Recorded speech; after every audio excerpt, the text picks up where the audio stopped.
welcome back to Silver Griffin Makes a Thing, where we make whatever we feel like at the moment. While I was taking a break from making videos last year, I did continue making dolls.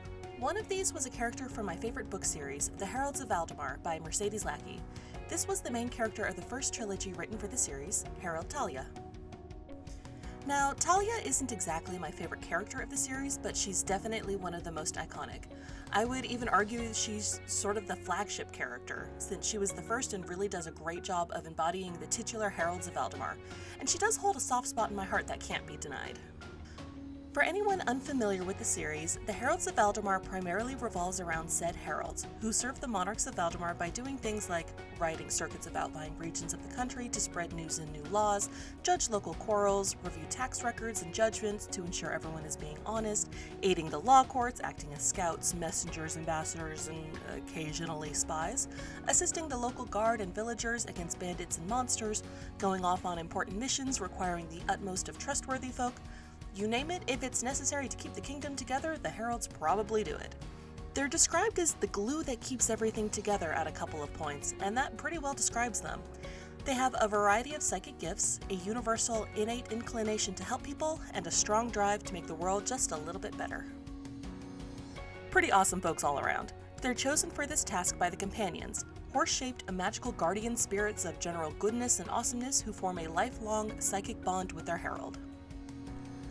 I love this series. I love stories of good people going out to make the world just a little bit better. This series directly stares down the ever-present adage of life isn't fair and replies, so I'm gonna go make it more fair, because if no one does that, nasty, cruel, self-centered, selfish people are just going to use it as an excuse to keep on being nasty, cruel, self-centered, and selfish at the expense of others, and life is never going to get fairer. It's an important lesson that I think really holds true in our current social and political climate, and it's one that everyone can act on, even if they're only making things fairer on a small scale. Anyway, enough philosophy. This is a doll customizing video. It's time to get to the doll. As I mentioned, I already made a Herald Talia doll while on hiatus. I think she came out lovely, but she's missing something very important. Her companion, Rolan. Let's fix that. Companions in this series are uniformly white, graceful, silver-hooved, and blue-eyed. Across the board, no exception, except in like one short story appearing in one of the 5 million or so Heralds of Valdemar anthologies written by Mercedes Lackey and a selected cohort of guest writers, where a character temporarily incarnated as a companion with green eyes. But that wasn't Rolan, so we're not even going to entertain the idea of any other eye color but blue here. After much browsing, the best candidate for turning into a companion was this. Back when I was a kid, Mattel released this one pink-winged, pearly-white Barbie Pegasus. I actually owned one and adored it, but I passed on my Barbie and horse collection at some point years ago. I have no idea what happened to them. I found this one at my local thrift store. It was missing its wings, but that's no problem at all. It's got a pretty realistic mold, it's the right size to go with Talia, and it's already almost white. Even better, it's molded in a way that goes really well with the descriptions of companions. This poor Pegasus is in a bit of a sad state, so the first thing to do is to get it cleaned up and prepped. After a quick wash with soap and water, I take some pure acetone and a cotton swab and remove the factory paint. I seem to have gotten pretty lucky. The plastic this Pegasus is made of didn't seem to get melted by the acetone at all. I also clean off some of the scuffs and marks on it with the acetone. I don't go too crazy, just enough to clean off the worst marks. Once he's clean, I remove the remaining hair from the mane and tail. I was entirely unable to pull out the hair from the mane, so instead I just cut it as short as possible instead. But the tail came out no problem. The last bit of prep to do is to fill in these gaps in the shoulders. This is where the wings would have originally clipped into.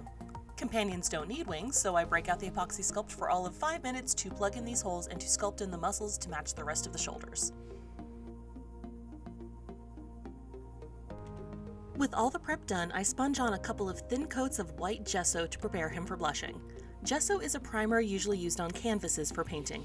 My hope here is that it will both stick to the plastic better than just plain paint and to provide a slightly toothed surface for the pastels to stick to without needing to use too much MSC. I dab the gesso on with a makeup sponge, building up a couple of coats until he's pure white all over. Now that the gesso is dry, it's time to do some blushing. As I said before, companions are always pure white. The descriptions of their luminously white coats actually reminds me a little of a breed of horse called the acrylic. I think I'm pronouncing that correctly. I apologize if I'm not. But they're known for having coats that look almost metallic thanks to the unique structure of the hairs. Each hair is actually hollow, giving it a core that lets it reflect light. Usually you see them in bay, buckskin, chestnut, and palomino colors, but they do come in cremello, which is a very pale, creamy color, and perlino, which is closer to a white. They're stunning horses, and I wanted to lean into a similar, almost magical look. But we're gonna push it further. Most of the Heralds of Valdemar books have cover art done by Jody Lee, who does stunning work and has a really beautiful way of rendering companions in these shades of blue and pink to give them a sort of pearly, almost iridescent look. So that's exactly what I'm going to do with Rolan. Using shades of blue, lavender, and pink, I brush the pastels onto the body following the lines of the musculature. Blues are going in the darkest areas and shading from lavender to pink, then to the base white. In between each new color, I seal my work with a spray of MSC and let them dry for about 30 minutes or so. For the highlights, I brush on the lightest yellow in my pastel collection, which admittedly is not very light, placing it onto the areas where I would normally do a light or even white highlight. I also add a little warmth to the whole body by doing a bit of blushing right around the joints of the legs, and I add pink to his muzzle and ears where the skin would show through the thinner areas of his coat. He looks good, but those colors are very vibrant. I'm going for iridescent, not Technicolor. So after I seal in the yellow, I add a layer of white pastel over everything just to tone it down. Oh, that's better. His hooves get painted silver, and I add a few lines for texture with gray watercolor pencils in various shades. Now it's time to do the face-up, which is pretty minimal for a horsey character. Mostly I just add some shading to the muzzle and color to the eyes with watercolor pencils, making them a brilliant sapphire blue. For a finishing touch and to seal in everything really well, I mix a bunch of pearlescent white Pearlex powder into some satin acrylic varnish and cover him in 2 coats. This further tones down the pastels while adding a lovely pearly sheen. Next up is the mane and tail. I take some white acrylic yarn and carefully extract each plied single from the hole, leaving me with long, nicely wavy strands. I'm not going to bother using the flattening iron on these because I think this texture will look really nice. For his mane, I just glued strands along the crest of his neck and folded them over. Without being able to remove all of the old hair, it was just easier to do it like this. He gets his forelock glued in between the layers of yarn.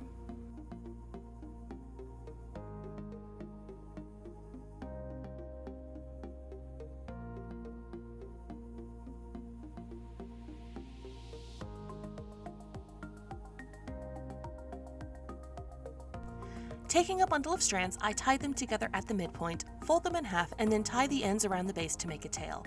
Then I just use some hot glue to glue it into the tail hole. Deanna over at Middle Rabbit Dolls did something very similar with her Sun Tarot card horse. Go check out her video, I've put a link in the description for you. She does great work, and her 2-horse repaints were a big inspiration for this project. To hide any extra hot glue and to give his tail a decorative touch, I wrap a couple of strands of yarn right around the base of his tail. And that actually finishes Rolan himself. Next up is the tack. Tack is what you call all the various equipment needed to ride a horse. Companions are at least as intelligent as humans, so for them tack is more about keeping their herald on their backs and comfortable for long rides, rather than as tools for a herald to direct the companion. It's pretty rare that a herald would ever even consider trying to steer their companion like they would an ordinary horse. They wear bitless bridles, a saddle blanket, and a specialized saddle designed for extensive and varied use out in the field. Mercedes Lackey is like a professional horse girl, so she's always slipping in cool commentary on things like tack into her books, even to the point of having a discussion between characters from 2 different cultures about the pros and cons of their respective saddle styles. And I love it. Talia in particular is noted to be an exceptionally good rider, and indeed she just rides Rolan bareback on a regular basis. For this project though, I wanted to dress Rolan up, so we're going to go with something more like a formal set of tack for him. Editing Silver Griffin here, I just want you to know that that previous set of lines was interrupted numerous times by both me forgetting to press the record button before I read my lines, and my Discord notifications going beep, beep, beep every 30 seconds. To start with, I make the bridle out of strips of blue leather, blue ribbon, and some silver jump rings. Since companion bridles are so simple, I go for the bare minimum number of straps to keep it on Roland's head. One along each side of his head, a strap to go over the top of his head and under his jaw, and two more that go around the muzzle.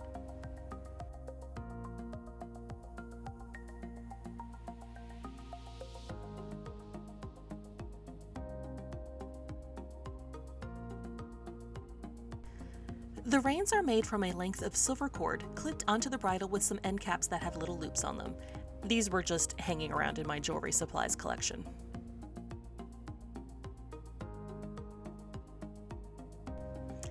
Since this is a set of formal tack, I add some tiny silver bells.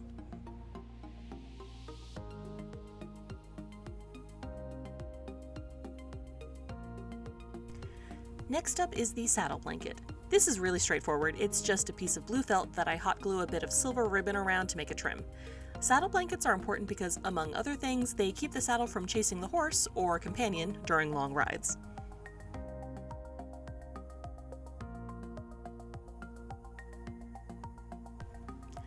The saddle actually wound up being the most complicated part of this entire project. The Pegasus I picked up actually did come with its original pink plastic saddle, and theoretically I could have just painted it blue and brown and called it a day. Just one problem. It's a side saddle, not one for riding astride, and it has this weird bit on top instead of a proper cantle and pommel. Those are the bits at the front and back of a saddle that help keep a rider in place. Heralds do all sorts of crazy things in the saddle, from dramatic mid-river rescues to sleeping on long rides, so this just won't do. But it is the right size and mostly the right shape for this exact horse mold, so it seems silly to try and make something from scratch. Instead, I pulled out the weird bit on top and cut off the plastic straps, then I traced out the shape onto a piece of blue leather. This leather then gets hot glued right onto the saddle, the edges wrapped around to cover the plastic entirely. Next, I need a pommel for the front and a high cantle for the back. After sitting on this idea for about a week, I decided that the simplest thing to do would be to cover the saddle in masking tape and to sculpt these pieces directly on it with some air dry clay.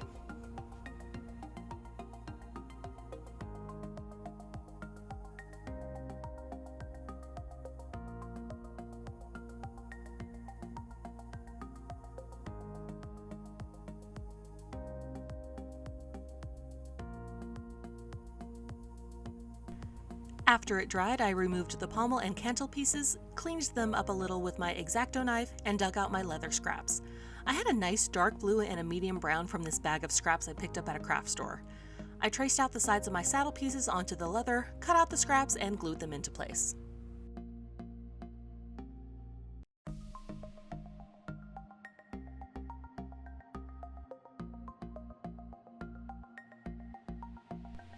Once they were covered, I glued them right onto the saddle and trimmed the edges with more silver ribbon and cord to make it look just a little bit more finished.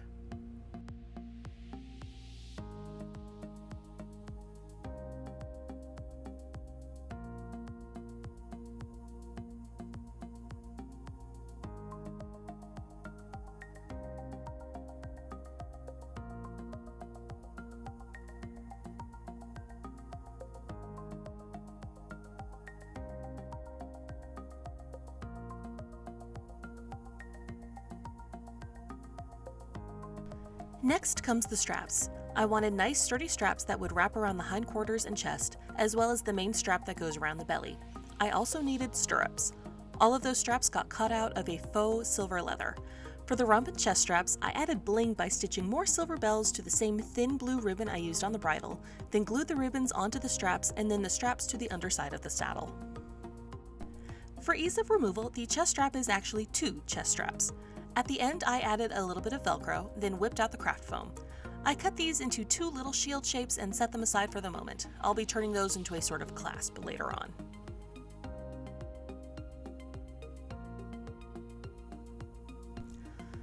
My workspace is pretty tiny. so sometimes it's just easiest to do all of the pieces of a project that require a particular set of tools all at once rather than to work on one from start to finish. Since I already had the leather and jewelry making tools out, I pivoted back to those belly straps and stirrups. I twisted together some silver jewelry wire, since I didn't have anything silver that was heavy or stiff enough to make the pieces I need. Instead, I treated the twisted wire like a single strand and bent it to form a couple of squared off loops for simple stirrups, and then into a buckle and wire loop for the actual strap buckle. These all get slid into place and glued onto the strips of silver leather. I take a few minutes to make sure everything is positioned correctly. The loose end of the belly strap gets trimmed so it fits through the buckle more easily, and then the other end gets glued onto the saddle.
Now that I'm done with the leather and jewelry tools, I get out the paints to tackle the final component, the clasp.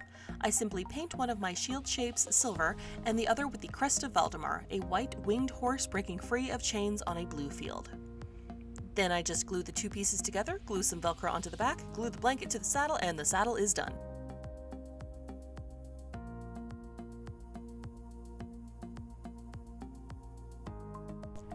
And so is Rolan.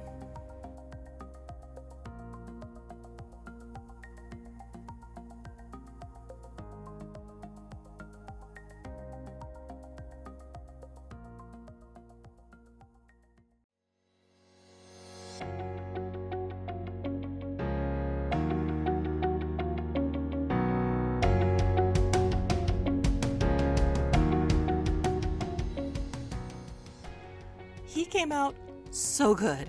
I am delighted with his pearly appearance and all the tack. And actually, I decided last minute that Talia was looking awfully plain in her all-white heraldic uniform compared to Rolan, so I added a bit of silver trim to her boots and gave her a silver belt to match. Maybe they aren't quite official heraldic whites, but I think they gave them the perfect finishing touch.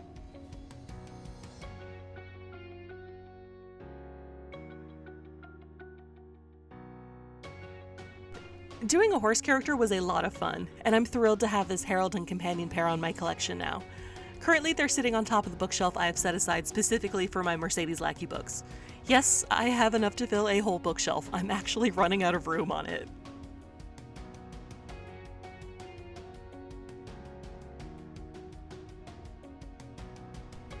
Thank you for joining me on Silver Griffin Makes a Thing. If you like this video, I'd be grateful if you did all the usual YouTube things like liking and subscribing. We're due for the next Monster Hunter High next video, so remember to hit that bell to get notified when it goes up. See you next time on Silver Griffin Makes a Thing, where we make whatever we feel like at the moment.